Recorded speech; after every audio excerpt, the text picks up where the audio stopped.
انهيارات انهيارات انهيارات. ده شعار الاهلي في ماتش بتروجيت. الماتش اللي اتلعب النهارده وكان شعاره لا بديل عن الفوز وعودة الروح وعودة الثقة وبداية جديدة والحاجات اللي احنا عارفينها دي. في الحقيقة الماتش محبط جدا جدا جدا. احباطه في ايه؟ احباطه انه عشمك وخلي بيك. يعني عشمك في اول ربع ساعة واداء وضغط وجمل والتيكي تاكا والحاجات الحلوة واللي ما كناش بنشوفها ايام كولر في الفترة الأخيرة، واللعيبة شادة والروح عالية وكل حاجة. وبتتفاجئ بسيناريو غريب عجيب. الأهلي بيبتدي الماتش النهاردة الشناوي في حراسة المرمى، رامي ربيعة، أشرف داري، على اليمين هاني، على الشمال أحمد نبيل كوكا أو علامة التعجب. يعني ده لعيب اسمه علامة التعجب. احترت فيك، احترت فيك. نص ملعب، مروان عطية، عمرو السولية العجوز، وإمام عاشور. قدامهم أشرف بن شرقي، طاهر محمد طاهر، وسام أبو علي. ده تشكيل يعني منطقي إلى حد ما. أنت ما عندكش باك شمال فبتلاعب لعيب أشول زي أحمد نبيل كوكا. وعمرو السولية أنا معرفش، يعني مش مقتنع، ما اشتريتش. حسيت إن عماد النحاس بيشرك اللعيبة الكبار اللي عندهم شخصية لاستقطابهم أو لإرضائهم على حساب الفرقة. وما تقوليش ان عمرو السولية جاب جول فده اشراك، لا لا لا لا خالص. شوف اداؤه بقى من لحد ما طلع في الدقيقه 60 كان عامل ازاي. الاهلي بيبتدي الماتش بيضغط وبيهدد مرمى بتروجيت سريعا. عمر صلاح بيشيل اكتر من كوره من وسام ابو علي، يمكن من ضربه حره مباشره. بعدها امام عاشور بيقطع الكوره ويدخل يعملها كي باس او باصه مفتاحيه او اسيست لوسام ابو علي اللي ما بيلاقيش اي صعوبه انه يرجع يجيب جول. والاهلي بيتقدم بعد 10 دقائق. بعدها بخمس دقائق على طول ركنيه تتصلح من طاهر لعمرو السولية بيشوطها مره واحده. برضه جول سهل ما فيهوش اي صعوبه. وخلاص الماتش اتفك من اول ربع ساعه. يعني سهل جدا انك تسيطر على الماتش، تلعب كورتك، تأدي، تزود الغله، تعمل اي حاجه تقول ان انا رجعت. وده ماتش اللعيبه مش ماتش المدير الفني. ما تقنعنيش ان عماد النحاس النهارده المفروض يبقى ليه بصمه، يبقى ليه بصمه فنيه. انا نفسي مش مقتنع بعماد النحاس وعمري ما اقتنعت بيه في اي فريق دربه في الدوري الممتاز.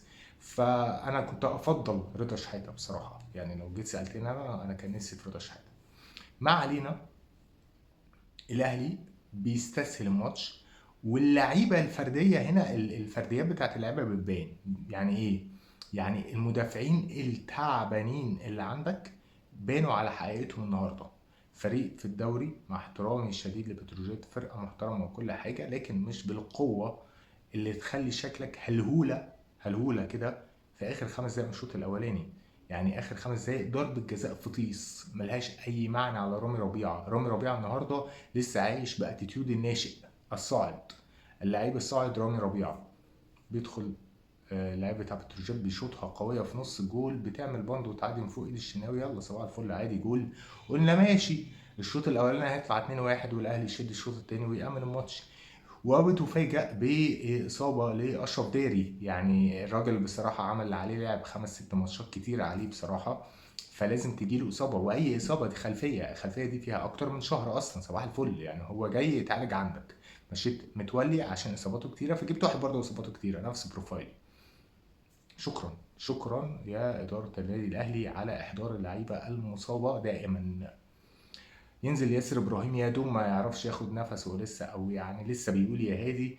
تلاقي الكرة اللعيب بتاع بتروجيت اللي هو حامد حمدان ده بيعدي من ناحية الشمال، بيعدي بيلبس اشرف بن شرقي كوبري ويعدي ما حدش بيقابله، بيعمل عرضية محترمة، عرضية فيها سويرف او فيها كيرف كده. واحمد نبيل كوكا ما بيعرفش يغطي اللعب بتاع بتروجيت، بيحط رجله فيها.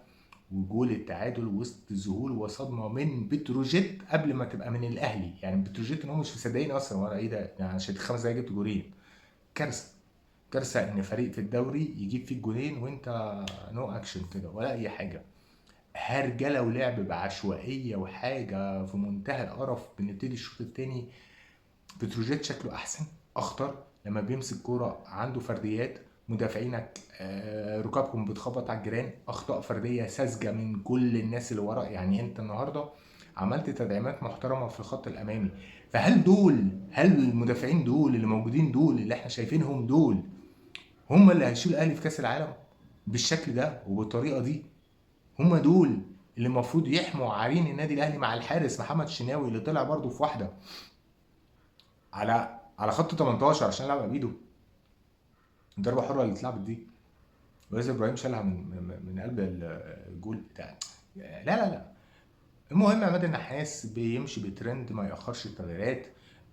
ينزل جراديشار، ينزل حسين شحات، ينزل مجدي قفشه، ويطلع عمرو السولية، يطلع اشرف بن شرقي المختفي او المقريف، ويطلع طاهر محمد طاهر اللي رجع لعاداته القديمه في الجري بدون هدف والكور المقطوعه والحاجات دي كلها. وتغييرات من وجهه نظري منطقيه. ومن اول لمسه جراديشار من عرضيه من ضربه حره مباشره لمحمد هاني اللي بيشعلقها فوق تنزل على رجل جراديشار اللي بيلعبها مره واحده بيجيب جول، والجول شكله حلو جدا وكل حاجه. ولكن الاهلي بعدها بيقعدك على البسبوس، يعني انت قاعد على شوكه، ما عندكش اي ثقه، نو ثقه، ما فيش ثقه، ما فيش ثقه خالص. والناس اللي بتنزل اللي شايفه نفسها ان هم مظلومين يجوا يتفرجوا على نفسهم. يعني واحد زي محمد مجدي قفشه النهارده، لا لا يعني مش ده قفشه. حسين الشحات وحش، وحش قوي. وسام ضيع كتير. امام عاشور جاب مجهود، بس في بعض القرارات يعني بيعمل مجهود ويعدي من واحد والتاني ويجي بصي بص بصه كده اي كلام. تمام. امام عاشور بيجيب جول، انا وجهه نظري شايف ان الجول مش غلط. ليه؟ لان الكره طبق واللعيب بيلف بجسمه، فدراعه جه في وش الواد اللي هو تحت.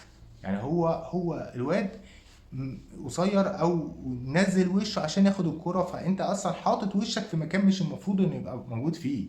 عامل زي واحد لما يجي يدخل على حد فينزل بوشه. لا طبعا، يعني ما اعرفش الجول بيتلغي ايا يكن، الجول اتلغى.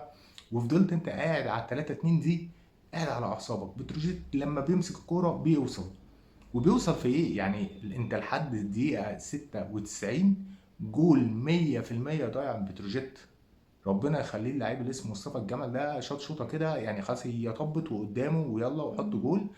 شاطها كده باستعجال، جت في الشبكه من بره، والحكم يا دوب ما بيصدق يتم السبع دقايق ويلا صفر وروح. انتوا لو قعدتوا دقيقه ولا دقيقتين هتتعادلوا، يلا بسرعه لموا نفسكم وبتروجيت بقى على قد ما حدش هيعترض ولا اي حاجه.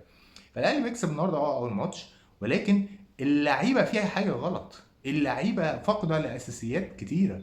المدافعين كارثه، كارثه بكل المقاييس. السرد باكين عندك يهلكوا من الضحك. الباكات عندك محمد هاني كان بصراحه ماشي بشكل معقول في الماتش كله يعني، لكن الباك الشمال ده علامه استفهام. مش هقول لك ان علي معلول ينزل، بس وبعدين ايه الحل؟ يعني ايه الحلول التانيه؟ ايه الحلول التانيه ان انت عارف ان عندك مشكله في الباك الشمال مش عارف تغطيها؟ ايه الحل؟ احنا مش هينفع نكمل بالشكل ده. لو انت النهارده باي لك كسبت، فانت عندك سيراميكا فرقه محترمه جدا، عندك المصري فرقه محترمه جدا، وهتلاعب حرس الحدود اللي برضه فرقه محترمه يوم الاحد الجاي. انت هتخسر نقط وهتخسر المركز التاني بالشكل ده. وده اللي يمكن كنت بقوله لك، ان انت بالشكل ده وبالطريقه دي هتروح كونفدراليه، مش هتلعب افريقيا. انت لسه تحت رحمه لجنه التظلمات هتحكم لك بقى انت تروح ولا ما تروح، ولا هتتخصم منك 3 نقط ما تتخصمش. طبعا الموضوع ده قتل بحثا يعني، ولومنا في مجلس الاداره والمنظومه كلها لكن اللعيبه عليها دور النهارده.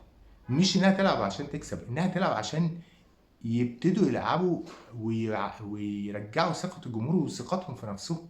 ده اكل عيشك، ده المام، ده اللي انت بتاخد عليه ملايين.